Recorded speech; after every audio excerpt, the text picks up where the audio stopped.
ಹಾಲಿನಿಂದ ನಿಮಗೆ ಬರ್ತಕ್ಕಂಥ ಆದಿಕದಲ್ಲಿ ಉಳಿತಾಯ ಆಗುತ್ತಾ ಹಸುವಿನಿಂದ? ಸರ್ ಖಂಡಿತ ಆಗುತ್ತೆ. ಅಂದರೆ ನಾವೇ ಸ್ವಂತ ಮಾಡ್ಕೋಬೇಕು. ಈಗ ನಮಗೆ ಈಗ ಒಂದು 1 ಲಕ್ಷ ನಮಗೆ ಬಿಲ್ ಬಂದರೆ ನಮ್ಮದು ತಿಂಡಿ ಮುಟ್ಟೆದು ಒಂದು 25,000 ಹೋಗುತ್ತೆ. ಇನ್ನು ಮೇವಿಂದ ಒಂದು 20,000 ಹೋಗುತ್ತೆ. ನಮ್ಗೆ ಇನ್ನೊಂದು 50,000 ರೂಪಾಯಿ ಉಳಿತೈತೆ ಒಟ್ಟಿಗೆ. ಟೋಟಲ್ ಒಂದು 50,000 ಖರ್ಚು ಹೋಗುತ್ತೆ, 50,000 ನಮ್ಗೆ ಉಳಿಯುತ್ತೆ, ಉಳಿತಾಯ ಆಗುತ್ತೆ. ತಳಿಗಳು ಒಂದು 4 ವೆರೈಟಿ ಇದ್ದಾವೆ. ಈಗ ಎಲ್ಲಕ್ಕೂ ಈಗ ABS ಕೊಡ್ಸ್ಕೊಂಡಿದ್ದೀನಿ ಎಲ್ಲಕ್ಕೂ. ಈಗ ಅಟ್ಲಾಸು, ಕೆವಿನ್ನು, ಮತ್ತು ಅಮೂಲು, ಆಮೇಲೆ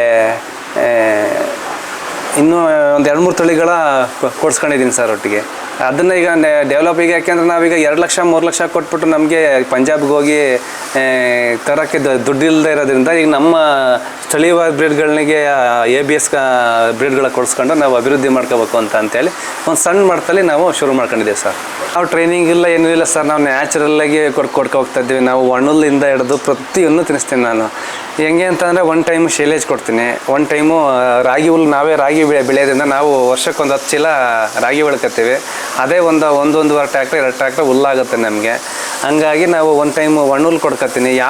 ಯಾವ ಟೈಮಲ್ಲಿ ಆದ್ರೂ ಸರಿ, ಒಟ್ಟಿಗೆ 1 ಟೈಮು ಸಂಜೆ ಟೈಮ್ ಆದ್ರೂ ಸರಿ, ಬೆಳಗ್ಗೆ ಟೈಮ್ ಆದ್ರೂ ಸರಿ, ಒಟ್ಟಿಗೆ ಒಣ್ಣುಲ್ನ ಕೊಡಲೇಬೇಕು. ಯಾಕೆ ಅಂತಂದರೆ ಫ್ಯಾಟ್ ಚೆನ್ನಾಗಿ ಬರುತ್ತೆ ಸರ್ ಅದರಲ್ಲಿ. ಹಂಗಿದ್ದಾಗ ಸ್ವಲ್ಪ ರೋಗ ನಿರೋಧಕ ಶಕ್ತಿನೂ ಜಾಸ್ತಿ ಇರುತ್ತೆ ಒಣ್ಣುಲ್ ತಿಂದರೆ. ಇದು ಮನೆ ಬಳಕೆಗೆ? ಮನೆ ಬಳಕೆಗೆ ಸರ್. ಈಗ ವರ್ಷಕ್ಕೊಂದ್ಸಲಿ ಹಬ್ಬಕ್ಕೆ ಒಂದು 50-60 kg ಆದ್ರೂ ಕೊಂಡ್ಕೊಬರ್ದಂಗೆ ನಾವೇ ಸಾಕೊಂಡು ನಾವೇ ಇದು ಮಾಡ್ಕೊಂಡು ಇದು ಮಾಡ್ಕೊತೀವಿ ಸರ್. ಸರ್ ಇದು ಚಾಪ್ ಕಟ್ರ್ ಅಲ್ಲವ್ರ? ಹಾಂ ಸರ್, ಚಾಪ್ ಕಟ್ರು ಸರ್ ಇದು. ಇದ್ರ ಬಗ್ಗೆ ಹೇಳಿ ಸರ್. ಹಾಂ ಸರ್, ಚಾಪ್ ಕಟ್ರು ಅಂತಂದರೆ ನಾವಿಲ್ಲೇ ನೇಪಿಯರ ಬೆಳ್ಕೊತೀವಿ. ಆ ನೇಪಿಯರ ಪುಡಿ ಮಾಡೋಕ್ಕೋಸ್ಕರ ನಾವು ಸಣ್ಣದೊಂದು ತಂದು ಮಡ್ಕೊಂಡಿದ್ದೀವಿ. ಇಲ್ಲೇ ಮಜ್ಜಿಗೆ, ಹುಳಿ ಮಜ್ಜಿಗೆ, ಬೆಲ್ಲ ಮತ್ತು ಉಪ್ಪು 3ನ್ನೂ ಸಮ ಪ್ರಮಾಣದಲ್ಲಿ ಮಿಕ್ಸ್ ಮಾಡ್ಕೊಂಡು 1 ಸ್ಟೆಪ್ಪು ಶೈಲೇಜು, 1 ಸ್ಟೆಪ್ಪು ಹುಳಿ ಮಜ್ಜಿಗೆ, 1 ಸ್ಟೆಪ್ಪು ಬೆಲ್ಲದ ಪುಡಿ, ಇನ್ನೊಂದು ಸ್ಟೆಪ್ಪು ಉಪ್ಪು ಎಲ್ಲನ ಮಿಶ್ರಣ ಮಾಡ್ಕೊಂಡು ನೀಟಾಗಿ ಚೆನ್ನಾಗಿ ಒಂದು 2 ಲೇಬರ್ ಕರ್ಕೊಂಡು ಚೆನ್ನಾಗಿ ತುಣಿತೀವಿ. ಏರು ಪಾಸ್ ಆಗ್ದಂಗೆ ಚೆನ್ನಾಗಿ ತುಂಡಾಗಿ ಏನಾಗುತ್ತೆ ಅದಕ್ಕೆ ಕಡಿಮೆ ಅಂದರೆ ಒಂದು 45 ದಿವಸ ಬಿಡ್ತೀವಿ. ಗಮ್ ಅಂತ ವಾಸನೆ ಬರ್ತದೆ ಸರ್. ಗಮ್ ಅಂತ ವಾಸನೆ ಬರ್ತಾ ಇದೆ. ಹಾಂ, ಜೋಳ ನೋಡಿದ್ರೆ ಬಾಯಿಗೆ ಬಿಸ್ಕೆಟ್ ಸ್ಮೆಲ್ ಬರ್ತಾ ಇರುತ್ತೆ. ಹೌದೌದು, ಒಳ್ಳೆ ಗಮಲು ಬರ್ತದೆ. ಈ ಥರ ಗಮಲು ಹಸುಗಳು ತಿಂತ ಒಂದು ಚೂರು ವೇಸ್ಟ್ ಮಾಡಲ್ಲ ಸರ್. ಹೌದು, ಹಾಲಿನ ಇಳುವರಿ ಚೆನ್ನಾಗುತ್ತೆ, ಫ್ಯಾಟ್ ಚೆನ್ನಾಗಿ ಬರುತ್ತೆ. ಹೌದು. ಹಾಂ, ನಮಸ್ತೆ ಸರ್, ನಿಮ್ಮ ಪರಿಚಯ ಮಾಡಿಕೊಡಿ. ಹಾಂ ಸರ್, ನಮಸ್ತೆ. ನಮ್ಮೂರು ಬಳದರ ಗ್ರಾಮ, ಮಂಜೇಗೌಡ BG ಅಂತ ನಮ್ಮ ಹೆಸರು. ನಾವೀಗ ಸದ್ಯಕ್ಕೆ ಸಣ್ಣದಾಗಿ ಒಂದು ರೇಷ್ಮೆ ಮತ್ತು ಒಂದು ಹೈನುಗಾರಿಕೆ ನಾವು ಮಾಡ್ತಾಯಿದ್ದೀವಿ. ಒಂದು 250 ಮೊಟ್ಟೆ ರೇಷ್ಮೆ, ಒಂದು ದಿವಸ ಒಂದು 50 ಲೀಟ್ರ್ ಹಾಲು ಹಾಕೊಂಡು ಹೈನುಗಾರಿಕೆ ಮಾಡ್ಕೊಂಡು ಹೋಗ್ತಾಯಿದ್ದೀವಿ ಸರ್. ನಾವು ಏನು ದೊಡ್ಡ ರೈತರಲ್ಲ, ಒಂದು ಸಣ್ಣ ರೈತರು. ನಾವು ಸಣ್ಣ ಮಟ್ಟದಲ್ಲಿ ಒಂದು ಹೈನುಗಾರಿಕೆ ಮತ್ತು ರೇಷ್ಮೆನೇ ಮಾಡ್ಕೊಂಡು ನಾವು ಮನೆಮನೆ ಲೇಬರ್ ಸಮಸ್ಯೆಗಳಿಂದ ನಾವು ಮನೆಮನೆ ನಾವು ಮಾಡ್ಕೊಂಡು ಹೋಗ್ತಾಯಿದ್ದೀವಿ ಸರ್. ನಾವು ಎಷ್ಟು ಹಸುಗಳಿದೆ ನಿಮ್ಮ ಹತ್ರ ಈಗ? ಸರ್ ನಮ್ದೀಗ ಒಂದು 6 ಹಸುಗಳಿದ್ದಾವೆ ಹಾಲು ಕೊಡೋವು. ಒಂದು 3 ಗಬ್ಬದ ಇದ್ದಾವೆ. ಒಟ್ಟು ಟೋಟಲ್ ಒಂದು 50 ಲೀಟ್ರು ಡೈಲಿ ಒಂದು 50 ಲೀಟ್ರು ಹಾಲು ಹಾಕೊಂಡು ಹೋಗ್ತಾ ಇದ್ದೀವಿ ಸರ್. ಮೇವಿಗೆಲ್ಲ ಯಾವ ರೀತಿ ಮಾಡ್ಕೊಂಡಿದ್ದೀರಾ ಸರ್? ಮೇವು ಕಡಿಮೆ ಸಿಕ್ತಾಗ ನಾವು, ಯಾಕೆಂದರೆ ನಮಗೆ ರೇಷ್ಮೆ ಇರೋದ್ರಿಂದ, ನಾವು ಎನಿ ಟೈಮ್ ಕೆಲಸ ಇರೋದ್ರಿಂದ ರೇಷ್ಮೆಯಲ್ಲಿ ನಾವು ಕೊಂಡ್ಕೊತೀವಿ. ಟೈಮ್ ಇದ್ದರೆ ನಾವೇ ಬೆಳ್ಕೊತೀವಿ, ಟೈಮ್ ಇಲ್ಲ ಅಂತಂದರೆ ನಾವು ಕೊಂಡ್ಕೊತೀವಿ ಸರ್. ಕಡಿಮೆ ಇದ್ದಾಗ ಒಂದು 20 ಟನ್ 30 ಟನ್ ಸ್ಟಾಕ್ ಮಾಡ್ಕೊತೀವಿ. ಒಂದು ಶೈಲೇಜ್ ಫಿಟ್ ಇದ್ದಾವೆ ಮತ್ತು ಶೈಲೇಜ್ ಬ್ಯಾಗ್ಗಳಿದ್ದಾವೆ, ಅದೆಲ್ಲ ಸ್ಟಾಕ್ ಮಾಡ್ಕೊತೀವಿ. ಆಮೇಲೆ ನಾವು ಅದನ್ನು ನಾವು ಇದು ಮಾಡ್ಕೊಂಡು ಹೋಗ್ತೀವಿ ಸರ್. ನಾವು ಈ ಹಸುಗಳಿಗೆ ಆಹಾರ ಕ್ರಮ ಹೇಗಿರುತ್ತೆ ಸರ್? ಹಸುಗಳಿಗೆ ಆಹಾರ ಕ್ರಮ ಅಂತ ನಾವು ಡೈಲಿ 2 ಟೈಮ್ ಕೊಡ್ತೀವಿ. 2 ಟೈಮ್ ಯಾವ ಥರ ಅಂತಂದರೆ ಬೆಳಿಗ್ಗೆ 7 ಗಂಟೆಯಿಂದ 8-10 ಗಂಟೆ ಹೊತ್ತಿಗೆ ನಾವು ಒಂದು ಫೀಡಿಂಗ್ ತಿನ್ನಿಸ್ಬಿಡ್ತೀವಿ. ಒಂದು 15 kg ಕೊಡ್ತೀವಿ. ಮತ್ತು ಮಧ್ಯಾಹ್ನ ಫುಲ್ ಗ್ಯಾಪು. ಯಾಕೆಂದರೆ ಅವು ಮಲ್ಕ್ ಮಾಡಲಿಲ್ಲ ಅಂತಂದರೆ ಹಾಲು ಸಿಗೋಲ್ಲ ನಮಗೆ. ಸ್ವಲ್ಪ ಹಸುಗಳು ಆರೋಗ್ಯವಾಗಿ ಇರಬೇಕು ಅಂತಂದರೆ ಡೈಲಿ 2 ಟೈಮ್ ಕೊಟ್ಟರೆ ಸಾಕು. ಈಗ ನಾವು 2 ಟೈಮ್, ಫಸ್ಟ್ ಟೈಮ್ 1 ಟೈಮ್ ತಿನ್ನಿಸ್ಬಿಟ್ಟು ನಾವು ಈಚೆಗೆ ಕಟ್ಟಾಕ್ಬಿಡ್ತೀವಿ ಮಣ್ಣಲ್ಲಿ. ಇನ್ನು ಆರಾಮಾಗಿ ಸ್ವಲ್ಪ ಬಿಸಿಲು ಶಾಖನೂ ಬೀಳುತ್ತೆ, ಮತ್ತು ಮಣ್ಣಲ್ಲಿದ್ದರೆ ಸ್ವಲ್ಪ ರೋಗ ನಿರೋಧಕ ಶಕ್ತಿ ಜಾಸ್ತಿ ಇರುತ್ತೆ. ಹಂಗಾಗಿ ಎನಿ ಟೈಮ್ ಕಟ್ಟಾಕಿದ್ರೆ ಅವಕ್ಕೂ ಸ್ವಲ್ಪ ಆರೋಗ್ಯ ಸ್ವಲ್ಪ ಕಡಿಮೆ ಇರುತ್ತೆ ಅನ್ನೋದ್ರಿಂದ ನಾವು ಒಂದು 11-11:30ವರೆಗೂ ನಾವು ಈಚೆ ಕಡೆ ಬಿಡ್ತೀವಿ. ಬಿಟ್ಟಾದಮೇಲೆ ನಾವು ಬಿಸಿಲು ಜಾಸ್ತಿ ಆದಮೇಲೆ ಮತ್ತೆ ಒಳಕ್ಕೆ ಕಟ್ಟಾಕ್ಬಿಡ್ತೀವಿ. ಇನ್ನು ಮತ್ತೆ ನಾವು ಹಾಲು ಕರೆದಾದ್ಮೇಲೆ ರಾತ್ರಿ 10 ಗಂಟೆವರೆಗೂ ಗಾಳಿ ಬೀಸವ ಹೊರಗಡೆ ಇರಲಿ ಅಂತೇಳಿ, ಸ್ವಲ್ಪ ಆರೋಗ್ಯ ದೃಷ್ಟಿಯಿಂದ ಹೊರಗಡೆ ಇರಲಿ ಅಂತ ಹೇಳ್ಬಿಟ್ಟು ನಾವು ಕಟ್ಟಾಕ್ತೀವಿ. ಇನ್ನು ಮತ್ತೆ ರಾತ್ರಿ 10 ಗಂಟೆ ಮೇಲೆ ಒಂದು 15 kg ಮತ್ತೆ ಮೇವು ಕೊಟ್ಬಿಟ್ಟು ಮತ್ತೆ ನಾವು ಇದು ಮಾಡ್ತೀವಿ ಸರ್. ತೊಂದರೆ ಇಲ್ಲ. ಎಷ್ಟು ತಳಿಗಳಿದೆ ನಿಮ್ಮಲ್ಲಿ ಸರ್? ತಳಿಗಳು ಒಂದು 4 ವೆರೈಟಿ ಇದ್ದಾವೆ. ಈಗ ಈಗ ABS ಕೊಡ್ಸ್ಕೊಂಡಿದ್ದೀನಿ ಎಲ್ಲಕ್ಕೂ. ಈಗ ಅಟ್ಲಾಸು, ಕೆವಿನ್ನು, ಮತ್ತು ಅಮೂಲು, ಆಮೇಲೆ ಇನ್ನೂ ಒಂದು 2-3 ತಳಿಗಳ ಕೊಡ್ಸ್ಕೊಂಡಿದ್ದೀನಿ ಸರ್ ಒಟ್ಟಿಗೆ. ಅದನ್ನ ಈಗ ಡೆವಲಪ್ ಈಗ ಯಾಕೆಂದ್ರೆ ನಾವೀಗ 2 ಲಕ್ಷ 3 ಲಕ್ಷ ಕೊಟ್ಬಿಟ್ಟು ನಮಗೆ ಪಂಜಾಬ್ಗೆ ಹೋಗಿ ತರೋಕ್ಕೆ ದುಡ್ಡು ಇಲ್ಲದೆ ಇರೋದ್ರಿಂದ ಈಗ ನಮ್ಮ ಸ್ಥಳೀಯವಾದ ಬ್ರೀಡ್ಗಳಿಗೆ ABS ಬ್ರೀಡ್ಗಳ ಕೊಡಿಸ್ಕೊಂಡು ನಾವು ಅಭಿವೃದ್ಧಿ ಮಾಡ್ಕೋಬೇಕು ಅಂತೇಳಿ ಒಂದು ಸಣ್ಣ ಮಟ್ಟದಲ್ಲಿ ನಾವು ಶುರು ಮಾಡ್ಕೊಂಡಿದ್ದೇವೆ ಸರ್. ಹಾಲಿನಿಂದ ನಿಮಗೆ ಬರ್ತಕ್ಕಂಥ ಆದಿಕದಲ್ಲಿ ಉಳಿತಾಯ ಆಗುತ್ತಾ ಹಸುವಿನಿಂದ? ಸರ್ ಖಂಡಿತ ಆಗುತ್ತೆ. ಅಂದರೆ ನಾವೇ ಸ್ವಂತ ಮಾಡ್ಕೋಬೇಕು. ಈಗ ನಮಗೆ ಈಗ 1 ಲಕ್ಷ ನಮಗೆ ಬಿಲ್ ಬಂದರೆ ನಮ್ಮದು ತಿಂಡಿ ಮುಟ್ಟೆದು ಒಂದು 25,000 ಹೋಗುತ್ತೆ. ಇನ್ನು ಮೇವಿಂದ ಒಂದು 20,000 ಹೋಗುತ್ತೆ. ನಮ್ಗೆ ಇನ್ನೊಂದು 50,000 ರೂಪಾಯಿ ಉಳಿತೈತೆ ಒಟ್ಟಿಗೆ. ಟೋಟಲ್ ಒಂದು 50,000 ಖರ್ಚು ಹೋಗುತ್ತೆ, 50,000 ನಮ್ಗೆ ಉಳಿಯುತ್ತೆ, ಉಳಿತಾಯ ಆಗುತ್ತೆ. ಆಮೇಲೆ ಸಗಣಿ ನಮಗೆ ತುಂಬ ಉಪಯೋಗ ಆಗುತ್ತೆ ಸರ್. ನಮ್ಗೆ ಯಾಕೆಂದರೆ ನಾವು ರೇಷ್ಮೆ ಮಾಡೋದ್ರಿಂದ ಒಂದು 3 ಎಕರೆ ರೇಷ್ಮೆ ಐತೆ. ನಾವು ಸುಮಾರು ಅದಕ್ಕೆ ಒಂದು 15ರಿಂದ 20 ಟ್ರ್ಯಾಕ್ಟರ್ ನಾವು ವರ್ಷಕ್ಕೆ 2ರಿಂದ 3 ಟೈಮು ರೇಷ್ಮೆಗೆ ತಿಪ್ಪೆ ಗೊಬ್ಬರ ಬೇಕೇ ಬೇಕು. ಹಂಗಾಗಿ ನಾವು ಗೊಬ್ಬರದ ಉದ್ದೇಶಕ್ಕೋಸ್ಕರ ನಾವು ಹಸುಗಳು ಮಾಡಿದ್ದು. ಈಗ ಗೊಬ್ಬರ ತಗೊಳಕ್ಕೆ ಹೋದರೆ 3,500 3,000 2,500 ಹಿಂಗೆಲ್ಲ ಹೇಳ್ತಾರೆ. ಅದು ಗೊಬ್ಬರ ಚೆನ್ನಾಗಿರಲ್ಲ. ಕೆಲವರು ಗೋಡ್ ಮಣ್ಣು ನೋಡಿಸ್ಬಿಟ್ಟು ಮಣ್ಣು ಮಿಕ್ಸ್ ಮಾಡಿಬಿಟ್ಟು ಕೊಡೋರು. ಹಂಗಾಗಿ ಸ್ವಲ್ಪ ಚೆನ್ನಾಗಿರ್ತಿತ್ತಲ್ಲ ಗೊಬ್ಬರ. ಆ ಉದ್ದೇಶದಿಂದ ನಾವೇ ಸ್ವಂತ ಮಾಡ್ಕೊಂಡ್ರೆ ನಮಗೆ ದುಡ್ಡು ಸಿಗುತ್ತೆ ಮತ್ತು ನಮಗೆ ಇತ್ತಾಗಿ ನಮಗೆ ಅನುಕೂಲನೂ ಆಗುತ್ತಲ್ಲ ಅಂತೇಳಿ ಏನು ಮಾಡ್ಬಿಟ್ಟು ನಾವು ಈಗ ಹಸುಗಳನ್ನ ನಾವು ಗೊಬ್ಬರದ ಉದ್ದೇಶಕ್ಕೋಸ್ಕರ ಹಸುಗಳು ಮಾಡ್ಕೊಂಡಿದ್ದೀವಿ ಸರ್. ಹಾಲನ್ನು ಕೈಲಿ ಕರಿತೀರಾ ಮಿಷಿನ್? ಸರ್ ಎಲ್ಲ ಮಿಷನ್ ಸರ್. ಯಾಕೆಂದರೆ ಕೈಲಿ ನಾವು ಇಲ್ಲಿ ಕಡ್ಡಿ ಕಟ್ ಮಾಡಿ ನಮ್ಮ ಕೈ ಎಲ್ಲ ಸುಸ್ತಾಗಿರೋದ್ರಿಂದವ ಯಾಕೆಂದರೆ ಸಿಕ್ಕೇಚರಲ್ಲಿ ಕಡ್ಡಿ ಮತ್ತು ಸೊಪ್ಪನ್ನ ಕಟ್ ಮಾಡೋಕೆ ಹೋಗ್ತೀವಲ್ಲ, ಆವಾಗ ಸ್ವಲ್ಪ ಕೈ ನೋವು ಬಂದ್ಬಿಡ್ತಾವೆ ನಮಗೆ. ಹಂಗಾಗಿ ಅದೇ ಟೈಮು ಹಾಲು ಕರಿಯೋದು, ಅದೇ ಟೈಮಲ್ಲಿ ಸೊಪ್ಪು ಕಟ್ ಮಾಡೋದು. ನಾವು 4 ಗಂಟೆ ಟೈಮ್ಗೆ ಶುರು ಮಾಡೋದಕ್ಕೆ ನಾವು ಆ ಉದ್ದೇಶದಿಂದ ನಾವು ಮಿಷಿನಲ್ಲಿ ಕರಿತೀವಿ. ಈ ನಾಟಿ ಹಸ್ಗಳು ಕೈಲಿ ಕರ್ಕತ್ತೀವಿ, ಅವು ಮಿಷಿನ್ ಹಾಕ್ಸ್ಕೊಳ್ಳಲ್ಲ ಅವು. ಹಂಗಾಗಿ ನಾವು ನಾಟಿ ಹಸ್ಗಳು ಬಿಟ್ಬಿಟ್ಟು ಇನ್ನು ಇವೆಲ್ಲಕ್ಕೂ ನಾವು ಇದು ಮಾಡ್ತೀವಿ ಸರ್. ಒಟ್ಟಿಗೆ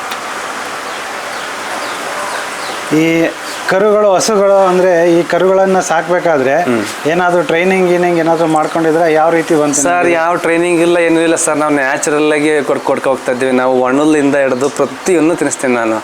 ಹೆಂಗೆ ಅಂತಂದರೆ 1 ಟೈಮು ಶೈಲೇಜ್ ಕೊಡ್ತೀನಿ, 1 ಟೈಮು ರಾಗಿ ಹುಲ್ಲು. ನಾವೇ ರಾಗಿ ಬೆಳೆಯೋದ್ರಿಂದ ನಾವು ವರ್ಷಕ್ಕೊಂದು 10 ಚೀಲ ರಾಗಿ ಬೆಳ್ಕೊತೀವಿ. ಅದೇ ಒಂದೂವರೆ ಟ್ರ್ಯಾಕ್ಟರ್ 2 ಟ್ರ್ಯಾಕ್ಟರ್ ಹುಲ್ಲಾಗುತ್ತೆ ನಮಗೆ. ಹಂಗಾಗಿ ನಾವು 1 ಟೈಮು ಒಣ್ಣುಲ್ ಕೊಡ್ಕೊತೀನಿ. ಯಾವ ಟೈಮಲ್ಲಿ ಆದ್ರೂ ಸರಿ, ಒಟ್ಟಿಗೆ 1 ಟೈಮು ಸಂಜೆ ಟೈಮ್ ಆದ್ರೂ ಸರಿ, ಬೆಳಗ್ಗೆ ಟೈಮ್ ಆದ್ರೂ ಸರಿ, ಒಟ್ಟಿಗೆ ಒಣ್ಣುಲ್ನ ಕೊಡಲೇಬೇಕು. ಯಾಕೆ ಅಂತಂದರೆ ಫ್ಯಾಟ್ ಚೆನ್ನಾಗಿ ಬರುತ್ತೆ ಸರ್ ಅದರಲ್ಲಿ.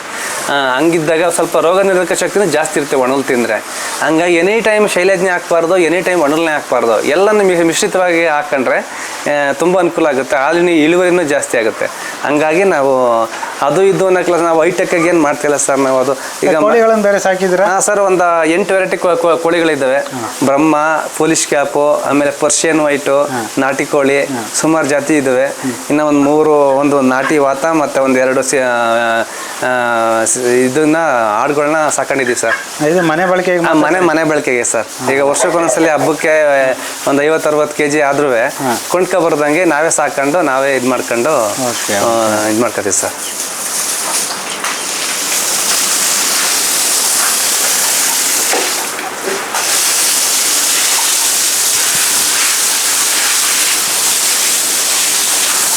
ಸರ್ ಇದು ಚಾಪ್ ಕಟ್ರ್ ಅಲ್ಲವ್ರ? ಹಾಂ ಸರ್, ಚಾಪ್ ಕಟ್ರು ಸರ್. ಇದ್ರ ಬಗ್ಗೆ ಹೇಳಿ ಸರ್. ಹಾಂ ಸರ್, ಚಾಪ್ ಕಟ್ರು ಅಂತಂದರೆ ನಾವಿಲ್ಲೇ ನೇಪಿಯರ ಬೆಳ್ಕೊತೀವಿ. ಆ ನೇಪಿಯರ ಪುಡಿ ಮಾಡೋಕ್ಕೋಸ್ಕರ ನಾವು ಸಣ್ಣದೊಂದು ತಂದು ಮಡ್ಕೊಂಡಿದ್ದೀವಿ. ಆಮೇಲೆ ಜೋಳ ನಾವೇ ಬೆಳ್ಕೊಳ್ಳೋದ್ರಿಂದವ ನಮ್ಮದೇ ಒಂದು ಟ್ರ್ಯಾಕ್ಟರ್ ಐತೆ. ಟ್ರ್ಯಾಕ್ಟ್ರಲ್ಲಿ ದಿವಸ ನಮ್ಗೆ ಎಷ್ಟು ಬೇಕು ಅಷ್ಟು ಡೈಲಿ 200 kg ಬೇಕಾಗುತ್ತೆ ನಮಗೆ. ಬೆಳಗ್ಗೆ ಒಂದು ಟೈಮ್, ಸಂಜೆ ಒಂದು ಟೈಮಿಂದ ನಾವೇ ತಂದು, ಇದು ಸ್ಥಳೀಯವಾಗಿ ಸಿಗುತ್ತಲ್ವಾ ಜೋಳ, ತೀರ ಹತ್ತದಲ್ಲಿ ಸಿಕ್ಕಿದ್ರೆ ನಾವೇ ನಮ್ಮ ಟ್ರ್ಯಾಕ್ಟ್ರಲ್ಲಿ ತಗೊಂಡ್ಬಿಟ್ಟು ಪುಡಿ ಮಾಡ್ಕೊಂಡು ಫ್ರೆಶ್ ಆಗ್ತೀವಿ. ಇಲ್ಲ ಅಂತಂದ್ರೆ ಶೈಲೇಜ್ ಮಾಡಿಬಿಟ್ಟು ಶೈಲೇಜ್ ದೂರ ಇದ್ದರೆ ಶೈಲೇಜ್ ಮಾಡಿಬಿಟ್ಟು. ಶೈಲೇಜ್ ಯಾವ ಥರ ಮಾಡ್ತೀರಾ ಸರ್? ಸರ್ ಶೈಲೇಜ್ ನಾವು ಪುಡಿನ ಲೋಡ್ ಲೆಕ್ಕದಲ್ಲಿ ತರಿಸ್ಕೊತೀವಿ. ಒಂದು ಲೋಡಿಗೆ 4,300, 4,700 ಈ ಥರ ಎಲ್ಲ ಟ್ರ್ಯಾಕ್ಟರ್ ಮೇಲೆ ಡಿಪೆಂಡ್ ಆಗುತ್ತೆ. ಅದನ್ನು ತಂದು ನಾವಿಲ್ಲಿ ಮಜ್ಜಿಗೆ, ಹುಳಿ ಮಜ್ಜಿಗೆ, ಬೆಲ್ಲ ಮತ್ತು ಉಪ್ಪು 3ನ್ನೂ ಸಮ ಪ್ರಮಾಣದಲ್ಲಿ ಮಿಕ್ಸ್ ಮಾಡ್ಕೊಂಡು, 1 ಸ್ಟೆಪ್ಪು ಶೈಲೇಜು, 1 ಸ್ಟೆಪ್ಪು ಹುಳಿ ಮಜ್ಜಿಗೆ, 1 ಸ್ಟೆಪ್ಪು ಬೆಲ್ಲದ ಪುಡಿ, ಇನ್ನೊಂದು ಸ್ಟೆಪ್ಪು ಉಪ್ಪು ಎಲ್ಲನೂ ಮಿಶ್ರಣ ಮಾಡ್ಕೊಂಡು ನೀಟಾಗಿ ಚೆನ್ನಾಗಿ ಒಂದು 2 ಲೇಬರ್ ಕರ್ಕೊಂಡು ಚೆನ್ನಾಗಿ ತುಣಿತೀವಿ. ಏರು ಪಾಸ್ ಆಗ್ದಂಗೆ ಚೆನ್ನಾಗಿ ತುಣ್ದಾಗ ಏನಾಗುತ್ತೆ, ಅದಕ್ಕೆ ಕಡಿಮೆ ಅಂದರೆ ಒಂದು 45 ದಿವಸ ಬಿಡ್ತೀವಿ. ಆ 45 ದಿವಸ ಬಿಟ್ಟಾಗ ಒಳ್ಳೆ ಶೈಲೇಜು ತುಂಬ ಚೆನ್ನಾಗುತ್ತೆ ಸರ್. ಇದು ಸೈಲೇಜ್ ಬ್ಯಾಗ್ಗಳು? ಸೈಲೇಜ್ ಬ್ಯಾಗ್ಗಳು ಸರ್. ಅಲ್ಲಿ ತೊಟ್ಟಿನೂ ಮಾಡಿಸ್ಕೊಂಡಿದ್ದೀವಿ.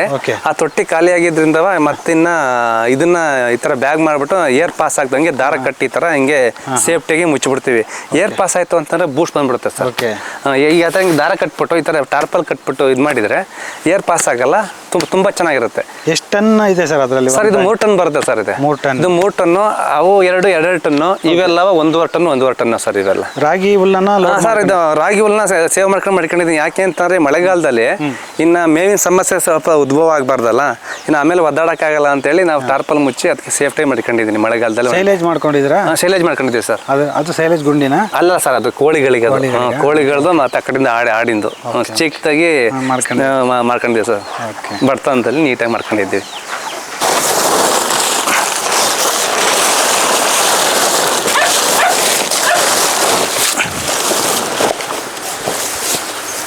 ನೋಡಿ ಸರ್, ಗಮ್ ಅಂತ ವಾಸನೆ ಬರ್ತದೆ ಸರ್. ಗಮ್ ಅಂತ ವಾಸನೆ ಬರ್ತಾ ಇದೆ. ಜೋಳ ನೋಡಿದ್ರೆ ಬಾಯಿಗೆ ಬಿಸ್ಕೆಟ್ ಸ್ಮೆಲ್ ಬರ್ತಾ ಇರುತ್ತೆ. ಹೌದೌದು, ಒಳ್ಳೆ ಗಮ್ಲು ಬರ್ತದೆ. ಈ ತರ ಗಮ್ಲು ಹಸುಗಳು ತಿಂತಾರೆ, ಒಂದು ಚೂರು ವೇಸ್ಟ್ ಮಾಡಲ್ಲ ಸರ್. ಹೌದು, ಹಾಲಿನ ಇಳುವರಿ ಚೆನ್ನಾಗುತ್ತೆ, ಫ್ಯಾಟ್ ಚೆನ್ನಾಗಿ ಬರುತ್ತೆ. ಹೌದು. ಒಟ್ಟಿಗೆ ಏರ್ ಪಾಸ್ ಆಗಿ ಬರ್ತದೆ. ಏರ್ ಪಾಸ್ ಆಗ್ಬಿಟ್ರೆ ಬೂಸ್ಟ್ ಬಂದ್ಬಿಡುತ್ತೆ. ಓಕೆ. ನಾಯಿಗಳನ್ನ ಸಾಕಿದ್ರೆ? ನಾಯಿಗಳು ಸರ್ ಇದ್ದೋ, ಮುಂಚೆ ಇದ್ದೋ ದೊಡ್ಡ ದೊಡ್ಡ ಬ್ರೀಡ್ಗಳೆಲ್ಲ ಇದ್ದೋ. ಓಕೆ. ಈಗ ಪಂಜಾಬಿಂದ ತರಿಸಿದ ಸರ್ ಇದನ್ನ. ಓಕೆ. ಗ್ರೇವನ್ ಪಪ್ಪೀಸ್ ಅಂತ ಅದು ಡ್ಯಾಶ್ ಎಂಡು, ಅದು ನಾಟಿ ನಾಯಿ ಅದು. Okay okay. ಸರ್ ಇದು ಯಾವ ತಳಿ ಇದು ಇವೆಲ್ಲ? ಸರ್ ಇದು HF, ಅದು ಜರ್ಮನ್ ಬ್ರೀಡ್ ಸರ್ ಅದು. ಓಕೆ. ನಾಟಿ ನಮ್ಮ ಸ್ಥಳೀಯವಾಗಿ ಹುಟ್ಟಿದ್ದವನ್ನ ಹಳ್ಳಿ ಕಡೆ ನೋಡ್ಕೊಂಡು ತಗೊಬಂದೆ ಸರ್. ನಾವೀಗ ಒಂದು 7-8 ತಿಂಗಳಾಯ್ತು ಸರ್ ಶುರು ಮಾಡಿ ನಾವು. ಹಸುಗಳನ್ನ ಹೊಸ್ದಾಗಿ ಶುರು ಮಾಡಿದ್ರೆ? ಹಸುಗಳನ್ನ ಹೊಸ್ದಾಗಿ ಶುರು ಮಾಡಿದೆ. ಯಾಕೆಂದ್ರೆ ರೇಷ್ಮೆಗೆ ಗೊಬ್ಬರ ಬೇಕಾಗಿತ್ತಲ್ಲ, ಆ ಗೊಬ್ಬರದ ಉದ್ದೇಶಕ್ಕೋಸ್ಕರ ನಾವು ಮಾಡ್ಕೊಂಡಿವಿ ಸರ್. ನೀವು ಹಸುಗಳನ್ನ ಮಾಡ್ತಾ ಇರಲಿಲ್ಲ? ಇಲ್ಲ ಸರ್, ನಾವು ಸಮಗ್ರ ಕೃಷಿ ಮಾಡ್ತಾ ಇದ್ದೋ. ಮೀನ್ ಸಾಕಣೆ, ಜೇನ್ ಸಾಕಣೆ ಎಲ್ಲ ಪ್ರತಿಯೊಂದು ಇತ್ತು. ಕಾರಣಾಂತರಗಳಿಂದ ಅವೆಲ್ಲ ಸ್ಟಾಪ್ ಮಾಡಿಬಿಟ್ಟು ಈಗ ಇದನ್ನ ಹೈನುಗಾರಿಕೆಗೆ ಇಳಿದ್ವಿ. ಹೈನುಗಾರಿಕೆ ಮಾಡ್ತಾ ಇದ್ರೆ ಚಾಕಿ ಸೆಂಟರ್ ಓಪನ್ ಮಾಡಕ್ಕೆ ಅಂತೇಳಿ ಲೈಸೆನ್ಸ್ ಎಲ್ಲ ತಗೊಬಂದ್ವಿ. ಆಮೇಲೆ ಆ ಚಾಕಿ ಸೆಂಟರ್ ಲೈಸೆನ್ಸ್ ಬಂದಾಗ ವಿಸಿಟಿಗೆ ಅಂತ ಬರ್ತಾರೆ.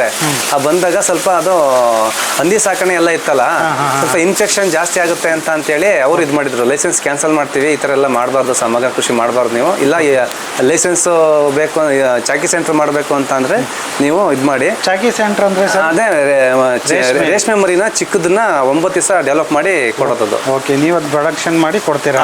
ಈಗ ನಮಗೆ ಲೈಸೆನ್ಸ್ 3 ತಿಂಗಳು ಟ್ರೈನಿಂಗ್ ಹೋಗಿ ಲೈಸೆನ್ಸ್ ಆಗಿದೆ. ಈಗ ಶುರು ಮಾಡ್ಬೇಕು. ಈಗ 17 ವರ್ಷದ ಕಡ್ಡಿ ಇತ್ತು, ರಿಮೂವ್ ಮಾಡ್ಬಿಟ್ಟು 1 ವರ್ಷ ಗ್ಯಾಪ್ ಕೊಟ್ಟು ಈಗ ಮತ್ತೆ ಹೊಸದಿಂದ ನಾಟಿ ಮಾಡಿದ್ದೀನಿ. ಈಗ ನೆಕ್ಸ್ಟ್ ನೀವೇ ಈಗ ಒಂದು ಪ್ರೊಡಕ್ಷನ್ ಮಾಡಿ ನಾವೇ ಮರಿ ಸಾಕಣೆ ಮಾಡ್ಬಿಟ್ಟು 9 ದಿವಸ ಡೆವಲಪ್ ಮಾಡ್ಬಿಟ್ಟು ಕೊಡೋಣ ಅಂತ ಹೇಳಿ ಅನ್ಕೊಂಡಿದ್ವಿ ಸರ್. ಈಗ ಆ ಉದ್ದೇಶಕ್ಕೋಸ್ಕರ ಎಲ್ಲ ಸ್ಟಾಪ್ ಮಾಡಿ ಮೀನು ಮತ್ತೆ ಇವು ಎಲ್ಲಾನು ಸ್ಟಾಪ್ ಮಾಡಿ. ಈಗ ಮೀನು ನಾಯಿಗಳು ಯಾವ್ದು ಮಾಡ್ತಾ ಇಲ್ಲ ಸರ್, ಯಾವನು ಮಾಡ್ತಿಲ್ಲ ಸರ್. ಸಾಕಣೆ ಯಾವ್ದು ಮಾಡ್ತಿಲ್ಲ ಸರ್. ಅಂದ್ರೆ ಈಗ ನಮ್ಗೆ ಕೆಲಸದ ಒತ್ತಡ ಜಾಸ್ತಿ ಇರೋದ್ರಿಂದ ಈಗ ಮುಂಚೆ ಲೇಬರ್ ಸಿಗೋರು, ಈಗ ಲೇಬರ್ ಸಮಸ್ಯೆ. ಹಂಗಾಗಿ ನಮ್ಗೆ ಎಷ್ಟು ಬೇಕು ಅಷ್ಟು ನಾವು ಮಾಡ್ಕೊಂಡು ಹೋಗೋಣ ಅಂತೇಳಿ ಎಲ್ಲ ಸ್ಟಾಪ್ ಮಾಡ್ಬಿಟ್ಟು ಈಗ ಇದು 2 ರೇಷ್ಮೆ ಮತ್ತು ಹಸುಗಳ ಸಾಕಣೆ ಮಾಡ್ತಾ ಇದ್ದೀವಿ ಸರ್ ಈಗ. ಹೌದು ಸರ್. ಇವೆಲ್ಲ ನಾಟಿ ಕೋಳಿಗಳ? ಅಲ್ಲ ಸರ್, ಇದು ಪರ್ಷಿಯನ್ ವೈಟ್. ಅದು ಪರ್ಷಿಯನ್ ವೈಟ್, ಅದು ನಾಟಿ. ಅದು ಇನ್ನದು ಬ್ರಹ್ಮ. ಅದು ಬ್ರಹ್ಮ ಯಾವುದು? ಅಲ್ಲಿ Brahma. Okay okay. Red colour ಇದೆಯಲ್ಲ ಅದು ಬ್ರಹ್ಮ? ಅದು ದಪ್ಪಗಿದೆಯಲ್ಲ ಅದು ಬ್ರಹ್ಮ. ಅದು ಓಕೆ. ಬರ್ಮ ದೇಶದ ಅದು. Okay okay. ಎಲ್ಲ ವೆರೈಟಿ ಇರ್ಲಿ ಅಂತ ರೈತರುಗಳು ನೋಡೋದಕ್ಕೆ ಬರ್ತಾರಲ್ಲ ಅಲ್ಲಿ, ಹಂಗಾಗಿ ಎಲ್ಲ ಒಂದು ವೆರೈಟಿಗಳು ಇರ್ಲಿ, ಚೆನ್ನಾಗಿರುತ್ತೆ ತೋಟದಲ್ಲಿ ಅಂತ ಹೇಳಿ ಸಾಕಟ್ಟಿದ್ದೀವಿ ಸರ್.